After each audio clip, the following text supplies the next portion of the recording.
You're being monitored for brand noncompliance. The Slack message blinked in my notifications like a digital death sentence. I was sipping stale breakroom coffee, wearing the same damn shirt I designed in month 4 of our rebrand, the draft logo no one outside the design team had seen, printed on a soft cotton tee we mocked up for internal morale. Casual Friday, my ass, by Monday. HR was calling it unauthorized apparel and whispering about image discipline like I'd rolled in wearing a MAGA hat and Crocs. I knew then, the axe was already in the air, just waiting to fall. You ever sit in a meeting where a guy who couldn't design his way out of a PowerPoint template starts explaining elevated brand ecosystems to the woman who built them? That's what the last 3 weeks of my life had been. Our new VP of Marketing, Dylan with a Y, been hired straight from some clickbait top 40 under 40 list, and he landed in our office with a ring light, a cargo of buzzwords, and a LinkedIn presence that could blind a bat. He didn't look at me during meetings. He didn't ask questions. He just started streamlining my role out of visibility, first by reassigning all client-facing presentations, then by renaming my files and slapping his initials on them like a frat boy claiming a keg.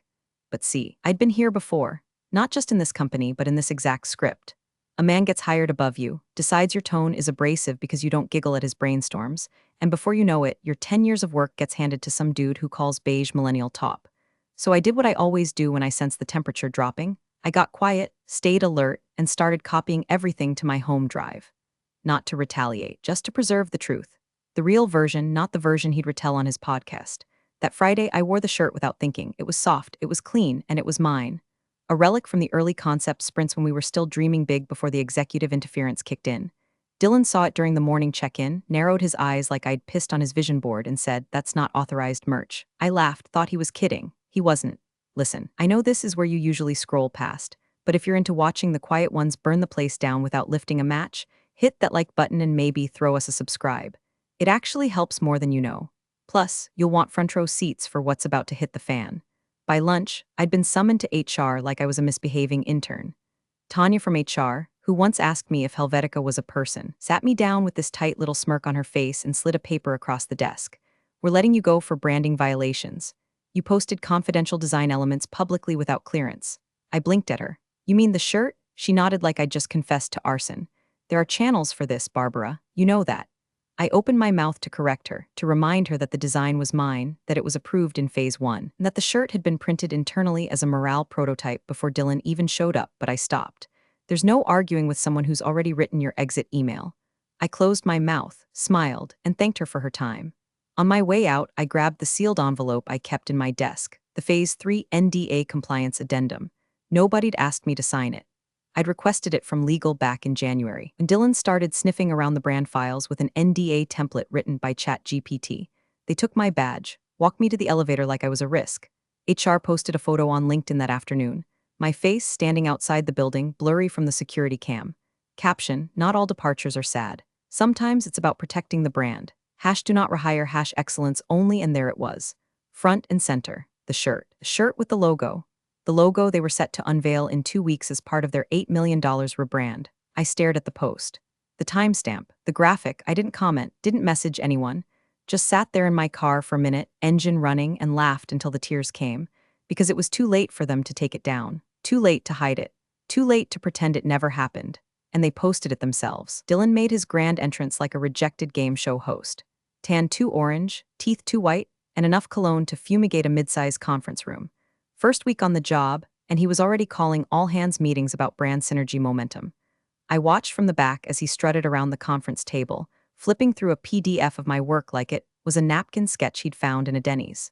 "Too muted," he said, clicking past months of layered color studies. "We want something that disrupts, not something that whispers."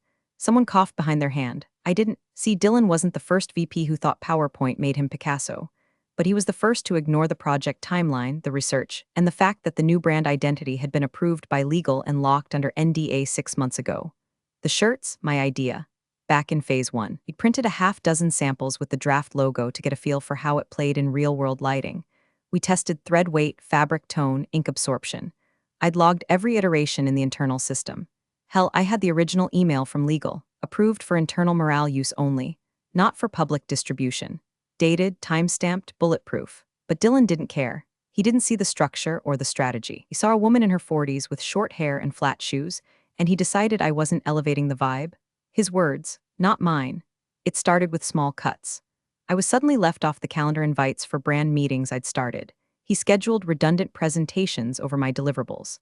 My slides were streamlined by his assistant, which meant deleting anything that didn't have a stock photo of a millennial laughing at salad. Even replaced our brand tone guide, 2 years of voice development, with a PDF called How to Sound Like a Disruptor without alienating boomers.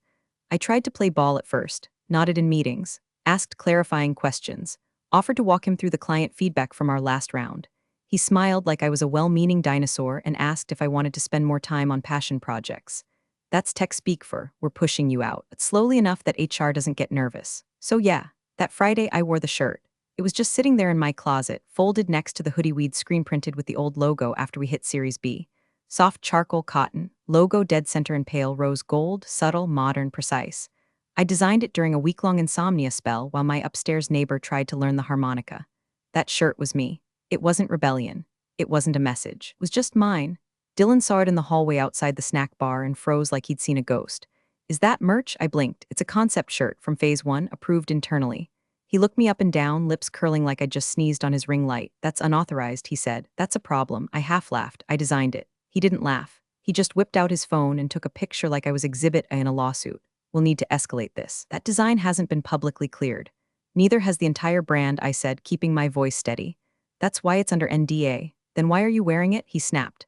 Because it was approved, I said, pulling out my phone, already pulling up the email chain from legal dated 6 months ago. He waved it off. This isn't about emails, it's about optics. Of course it was. Optics were his gospel. Truth was optional. I'd seen it before. Guys like him don't read the docs. They don't check the approvals. They just scream branding emergency until HR blinks first. And HR always blinked. Sure enough, I got the slack from Tanya before I even made it back to my desk. Hey Barb, quick check-in when you're free. HR Conf 4. Conf 4. That was the small room, the one with the soundproofing.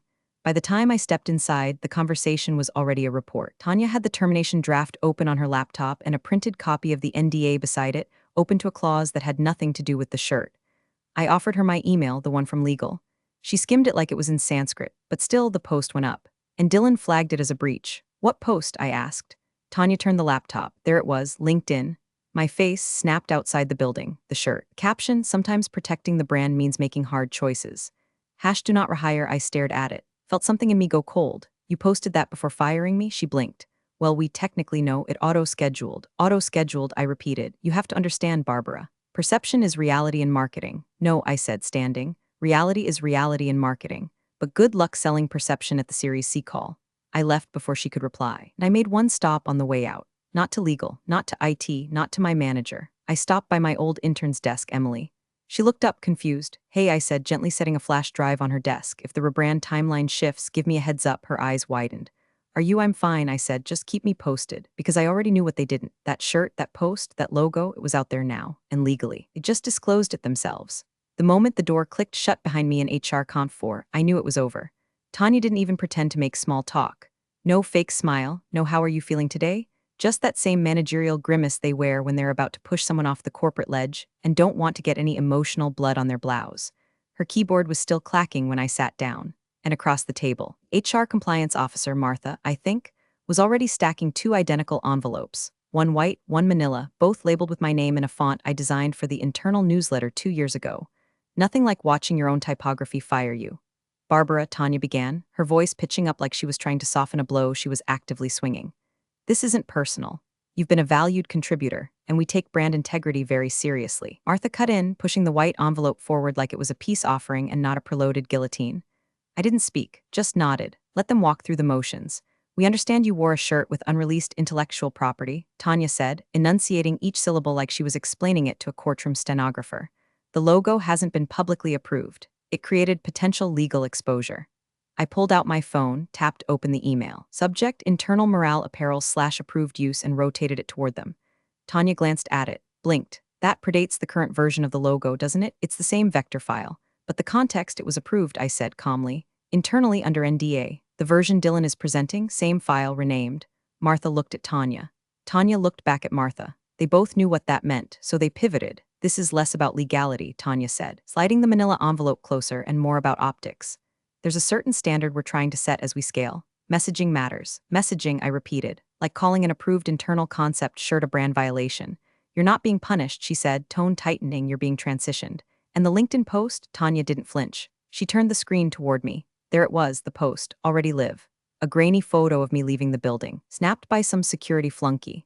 My face partially turned, the logo shirt clearly visible. And the caption, excellence means standards, not all departures are losses. Hash do not rehire, hash brand integrity, hash culture matters. I read it 3 times, not because I didn't understand, but because I needed to let it burn in. Let it harden. They'd fired me before telling me, and posted it like a moral victory. Effective immediately, Martha added, like she was reading from a teleprompter, your access will be revoked. Your final paycheck and severance terms are enclosed. Please return all physical materials. You are not to speak to the media, and this conversation is covered under your existing NDA. Speaking of, I said, reaching slowly into my bag and pulling out a thin black folder, I'll be taking this with me. Tanya frowned. What's that? Phase 3 NDA Compliance Addendum, I replied. Signed by legal in January. Covers concept control, disclosure channels, asset usage, and IP trails. She opened her mouth, probably to object, but closed it when she caught Martha's sideways glance. They hadn't read it, or if they had, they didn't understand the teeth it had. I stood, smoothed my shirt, the offending shirt. Tanya reached for a sympathy smile. No hard feelings, I returned it, perfectly mirrored. None at all, thanks for your time. No tears. No shouting. Just a 30-second exit, smooth as glass. I walked past the break room where Dylan was holding court, talking loudly about phase alignment to a junior copywriter who looked like she wanted to crawl into the printer. He saw me leave but didn't say a word, just tightened his jaw and turned away. Cowards always look away. The elevator dinged. I stepped inside, the folder tucked under one arm, my phone buzzing softly with notifications I didn't check. When the doors closed, I didn't sigh, I didn't cry. I just leaned back and thought they posted the logo themselves. That shirt, that logo, that $8 million identity, it was public now with a timestamp on a corporate LinkedIn. Posted by HR, I didn't need to leak anything. They'd done it for me, and all I had to do was watch. The thing about being invisible for so long is that no one notices when you're gone, not really. By Monday morning, my name had already vanished from the Slack directory. No goodbye email, no farewell cupcakes in the break room, no thank you for your decade of service LinkedIn post from the CEO, just erased, like a smudge on a window someone finally got around to wiping away. That's the thing about people like Dylan, they don't just replace you, they try to rewrite the story so it looks like you were never there. But I was, and the bones of that rebrand were mine. The color theory. Mine, the vertical lockup for the logo. Mine, the brand voice guide. That was me on 4 hours of sleep, rewriting the same tagline 117 times until it sounded like breathing. So no, I didn't post anything. I didn't send dramatic farewell emails or leak confidential docs to Reddit. I didn't even update my LinkedIn. I just watched. From the outside, the company looked like it was thriving. The website was scrubbed clean and splattered with teaser phrases like something bold is coming and the future has a new look. I nearly gagged when I saw the Vision unveiling countdown banner, 21 days until they presented to the investors. The rebrand timeline had been moved up, not pushed back. Because of course, Dylan wanted it fast. Speed is what guys like him mistake for momentum. But under the polish, I could already see the cracks forming. Website headers weren't loading right on mobile. One of the teaser images used an outdated palette from Phase 0. The social media team posted a brand tone caption that directly contradicted the new voice guide. Tiny mistakes, ones I'd have caught and fixed before they even went live. But no one was catching them now, except maybe Emily. My old direct report, technically a brand associate, but more like my second brain during crunch time. She was young, sharp and careful, and she'd been taking screenshots. I didn't ask her to, she just sent them. First, it was just memes, look at this bold new future, lol over a screenshot of Dylan using an unlicensed stock photo as the homepage hero. Then it turned into whispered updates. Emily signal, Dylan wants to present the full brand package on the investor call. Me, wasn't that supposed to be internal only? Emily, not anymore. CEO fast-tracked it. I think it'll seal Series C. And then the real one. Emily, legal requested recording permission for the Zoom. Said it's for compliance. That one made me sit up. Because the only reason legal would want a recording of a brand presentation is if they're worried it might trigger a clause or an audit, or worse. And let's be clear, if that investor team saw anything that looked even remotely public before the call, the whole thing could collapse. Because that funding wasn't just about numbers. It was about exclusivity. That shiny revolutionary brand they were selling to investors, it had to be unseen, untouched, untainted. But thanks to Tanya and her little victory lap post, it wasn't. It was already out there, right next to my face. I knew they'd realize it eventually. But the real question was when. Before the call, after, or mid-presentation when the lawyer leaned in with that slow, terrifying question, can you explain this timestamp? Meanwhile, inside the company, Dylan was becoming louder, more self-congratulatory. I'd seen the kind before, mistaking rising tension for excitement. He started holding branding inspiration huddles where he played TED clips and talked about emotional texture like he invented Helvetica. Employees who had questions just didn't ask them. Because HR had made an example of me. No one wanted to be next. Emily said the team was exhausted. No one was sleeping. Timelines were chaotic. Deadlines were missed and then quietly deleted from the calendar to pretend they never existed. Dylan started pushing for brand teaser video to be released before the call. Just a taste, he said, like anyone wanted to sip on chaos. She sent me a draft. It was 3 fonts mashed into one motion graphic, cut to stock dubstep and ending on a full frontal reveal of the logo. My logo, the same one on the shirt. I didn't reply, not yet, just saved it. At night, I watched the company's feed the way you watch a car roll toward a cliff in slow motion. You can't stop it, but you can take a picture before it flies off the edge. The funny part, they still hadn't taken the LinkedIn post down. It was sitting there, quiet, like a landmine, waiting, and the best part, I wasn't going to touch it, not once, not ever, because they posted it. All I had to do was let it sit, let it breathe, let it age. And the day they hit share screen in front of a table full of investor lawyers, that little photo was going to punch through the rebrand like a bullet through glass. I picked a coffee shop exactly 6 blocks from their office, not too close to raise suspicion, not too far to make it inconvenient. Corner booth, back against the wall, one hand wrapped around a lukewarm cappuccino I'd ordered just to blend in. I'd gotten there 20 minutes early, and even then, I checked the door 6 times before I saw him. Kyle. He didn't look like a threat, just another late-20s guy in khakis and an off-the-rack blazer trying to look older than he was. The kind of junior counsel they send out to handle informal matters so nothing ends up in writing. I remembered his name from the investor summit last year. He'd been the one quietly fact-checking Dylan's vision statement in real time on a legal pad while the senior partner smiled through his teeth. Now he was walking toward me, one eyebrow raised. You said this was a casual ask, he said, sliding into the booth across from me. And it is, I replied calmly. Just coffee, hypotheticals, nothing binding. Sure, he said, glancing over his shoulder. And this isn't about the Series C pitch, I shrugged. Let's just say I used to work somewhere that's currently rushing toward a big brand launch, and I've seen some things. He smiled politely, like he'd been trained to. And what sort of things? I stirred my drink, pretending to think. Like, say, an unreleased brand identity accidentally posted online by HR, accompanied by the face of the employee who created it, with a public timestamp. He didn't flinch, but I saw his fingers still on the sleeve of his cup. That would be unfortunate, hypothetically, of course. I reached into my bag and pulled out a small folded piece of paper, just one. No binder, no briefcase. That would have looked aggressive. This looked curious, casual, just a concerned citizen offering directions to a ticking bomb. I slid it across the table without looking up. Just something I came across. You don't have to read it here. He picked it up like it might burn, carefully unfolded it. Top half, screenshot of the LinkedIn post. Tanya's name, the HR caption, my face, the shirt, the logo. Bottom half, a printout of the NDA compliance clause, highlighted, dated, signed. I let the silence sit. He studied it carefully, methodically. Then folded it shut like it was nothing more than a receipt. Hypothetically, I said, sipping my coffee, would something like this count as public disclosure? He took a long breath. If that were the only instance. Probably not fatal. But if it had circulated, say, been screenshotted or archived, I raised an eyebrow. Then it's potentially a breach. Especially if the design is being presented as new and confidential. Even if the breach came from inside the company, especially if it came from inside the company. He tapped the edge of the paper on the table. This isn't exactly hard evidence. But the timestamp on the post, if someone connected those dots, I'm not asking anyone to. I said evenly, I'm just concerned. Concerned, he repeated, watching me. I met his gaze. When you put that much time into something, you want it launched properly. With integrity. I don't care about revenge, I care about the truth. He didn't answer that, just tucked the paper into his portfolio and stood. Thanks for the coffee, I nodded. Anytime, and just like that, he walked out. No promises, no threats. Just a young lawyer with a page of paper and a brain full of alarms. I sat there another 10 minutes just in case anyone was watching. Then I left the mug half full and walked out into the autumn air. My phone buzzed 2 hours later. Emily's signal. Investor counsel requested access logs and brand asset approvals.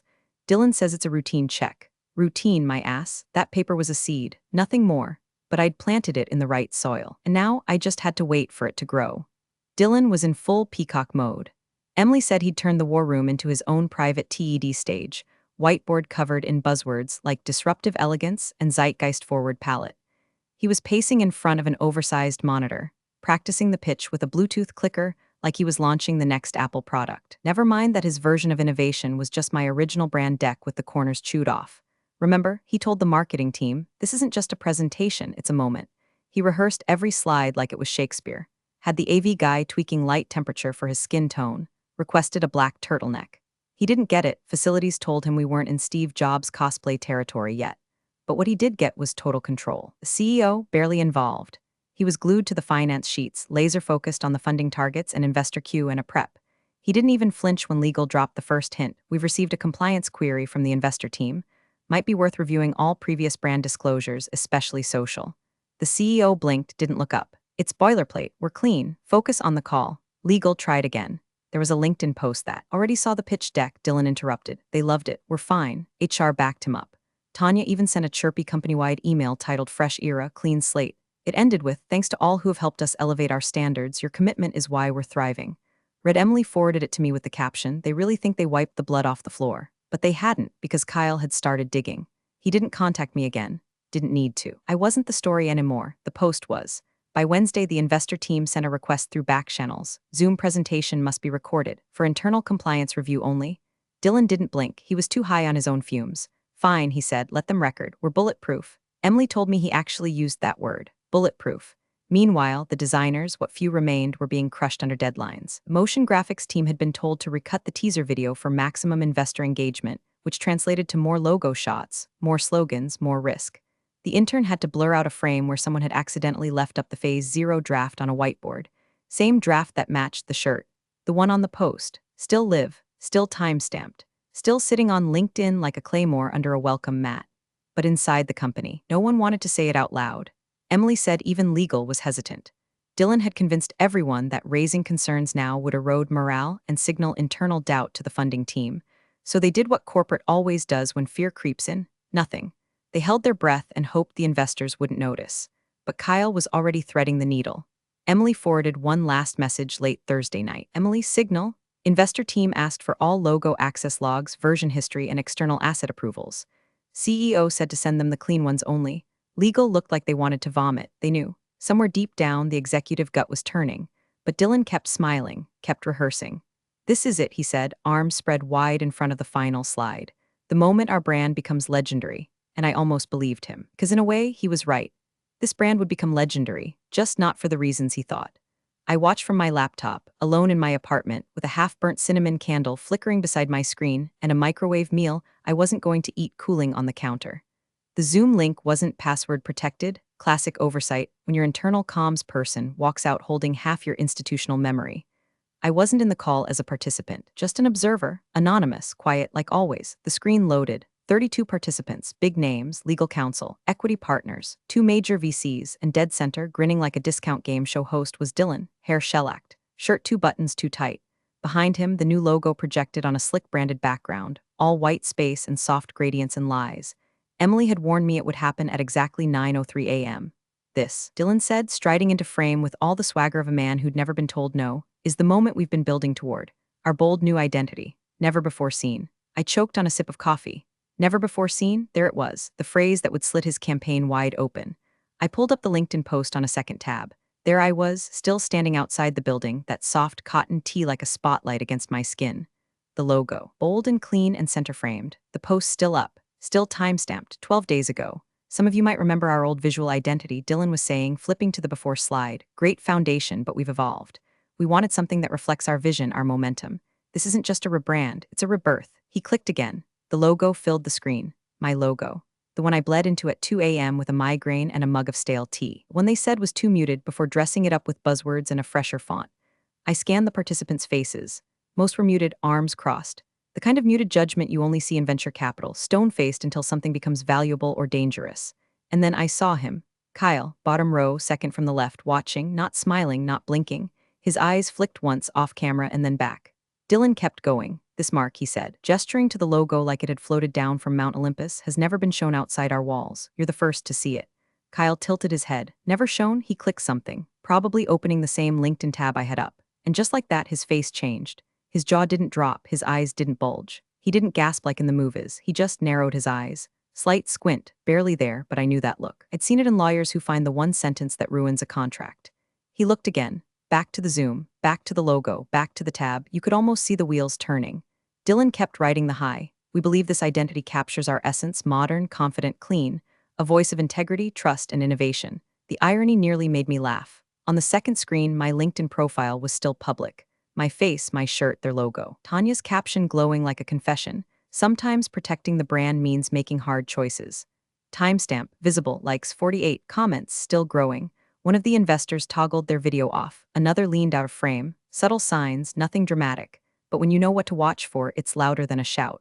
Dylan didn't notice. He was too busy taking a victory lap over stolen ground. He wrapped the pitch with a tagline he didn't write, where clarity meets boldness. I had written that on a post-it during the 5th week of brand testing. He'd found it in a draft and slapped it on the final deck like it was his revelation. Kyle raised his hand virtually. Quick question, he said, smiling just enough to scare you. Before we move on, can you confirm this logo was never seen externally before today? Dylan blinked. Correct. This is the first reveal. Kyle nodded slowly. Just wanted to be certain. Thanks. Then he muted, and silence swept through the meeting like a cold front. I closed the second tab. The post was still live, but not for long, not after that look. They were halfway through the vision to reality section when Kyle unmuted. Dylan had just finished butchering the brand story, claiming the logo represented a new dawn that emerged organically through deep team collaboration, which was funny, considering he hadn't opened a single Figma file until a week ago. The presentation was stalling. The smiles were cracking. You could feel it like a storm just off-screen waiting to land. Then Kyle's voice slid into the call. Smooth, quiet, surgical, sorry to interrupt. Dylan froze. You could almost hear the click of his confidence stalling. The screen split. Kyle was unmuted, his camera perfectly framed, legal pad still in view, pen tapping once. His tone was calm, too calm. Just want to clarify something from earlier, he said. You mentioned this brand identity has never been seen publicly, that this presentation marks the first external reveal. Correct? Dylan nodded, flashing a smile that didn't reach his eyes. Yes, of course. Kyle tilted his head, then glanced to someone off camera. Interesting, because this was on LinkedIn. Yesterday, the screen blinked. Kyle had initiated a screen share, and there it was. LinkedIn post. My face standing outside the building backlit by a gray sky. The logo printed clearly across my shirt. Tanya's caption in all its smug glory. Excellence means standards. Not all departures are losses. # do not rehire # brand integrity. Date visible. Time visible. Company tagged. Logo front and center. No one spoke. The kind of silence that's not just quiet, it's vacuum sealed. All sound gone, oxygen pulled straight from the room. Dylan's smile faltered. That image may not represent. Kyle didn't flinch. It's public. It's time-stamped. And based on what I'm seeing, it's the same mark you're presenting today. Same vector, same lockup, that's a problem. The CEO leaned forward. Wait, where did that come from? Your company's HR LinkedIn page, Kyle said. Posted by your team, it's still live. The CEO's lips parted like he might say something, then shut again. I watched him blink. His jaw moved, but no words came. His eyes flicked to someone off camera. Likely legal, likely too late. The CFO's name lit up in the participants list, then immediately disappeared. Camera off. Kyle continued, not missing a beat. From a legal standpoint, this constitutes a public disclosure. And if the design was represented to us as confidential, this discrepancy impacts material terms of the funding. Dylan tried again, voice higher now. It wasn't authorized. The shirt was printed during internal prototyping. She wore it without permission. Kyle raised an eyebrow. She? He let the word hang there. He didn't say my name. He didn't need to, because now the investors were paying attention. One of the VCs leaned forward, unmuted just long enough to say, so you fired the person who designed it, then posted her photo with the logo before unveiling it to us? Dylan stammered. We HR acted independently. Kyle clicked through a few tabs. The post tags the company. It's in a public feed, and the content includes unreleased IP. He stopped screen share. His face filled the frame again. I'd recommend delaying signature of any Series C documents until we fully review this breach. At minimum, we'll need clarity on who approved the disclosure and whether this impacts exclusivity claims in your materials. The CEO was pale now, actually pale. One hand trembled at the edge of the desk, fingers curling slightly as if they might grab something, anything to stop the freefall. I wasn't aware, he started, but the sentence never finished, because the fallout had already begun. Kyle nodded once. We'll follow up shortly, in writing, and just like that he muted. The call didn't end, but it may as well have. The investors fell silent. Cameras flicked off, one by one. Could see the realization blooming across the faces still visible. HR execs, product heads, Dylan's assistant shrinking behind a potted plant. Dylan stared ahead, frozen. He didn't speak, didn't blink, didn't move, and I sipped my coffee. Warm, sweet, perfect. Sometimes justice doesn't scream. It just clears its throat, clicks share screen, and lets the silence do the rest. The next morning, the LinkedIn post vanished. No explanation, no apology. Just quietly deleted like it had never existed. But of course, by then, it had already been screenshotted, archived, emailed, and dropped into at least 3 industry Slacks with headlines like HR's $8M oops. One version even had my face cropped out and replaced with a stock photo of a dumpster fire. Fair enough. Emily sent me a screenshot from inside the building. Dylan's desk, empty. A company-wide email had gone out at 7:13 a.m. Cold, vague, corporate. VP of Marketing Dylan Rossner is on temporary leave pending review of procedural discrepancies related to external communications. Translation: we need a fall guy, and he's loud enough to be heard falling. The Series C meeting was canceled. Officially rescheduled, but everyone knew what that meant. The investors stopped replying to company emails. Legal started digging into reputational exposure. R drafted a one-paragraph statement about renewed focus on compliance culture, but it never got published, because nothing could unring that bell. The logo was tainted now, the brand was compromised. The whole launch, 18 months of strategy, design, iteration, flushed down the same toilet they threw me into. It wasn't just the legal breach. It was the story. They fired the woman who built it, then paraded her out wearing the evidence. That's not just bad optics. That's poetic stupidity and poetry spreads.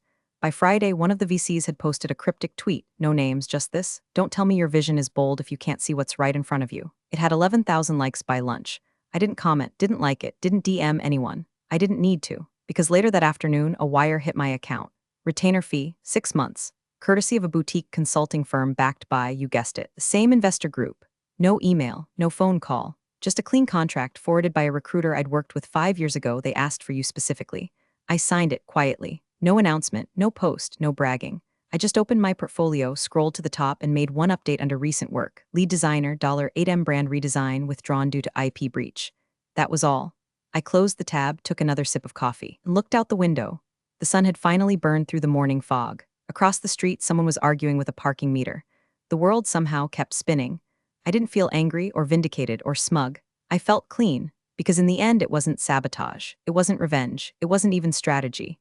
It was just the truth stitched into fabric, worn on a Friday, caught in a careless photo, and posted by the very people who thought erasing me would protect them. I never raised my voice. I never raised a hand. I just walked out the door and let them press publish. They wanted a bold new brand. They got one. Appreciate you sticking around, you legends of the break room. Subscribe for more chaos. Let's make your old managers spill their coffee in fear.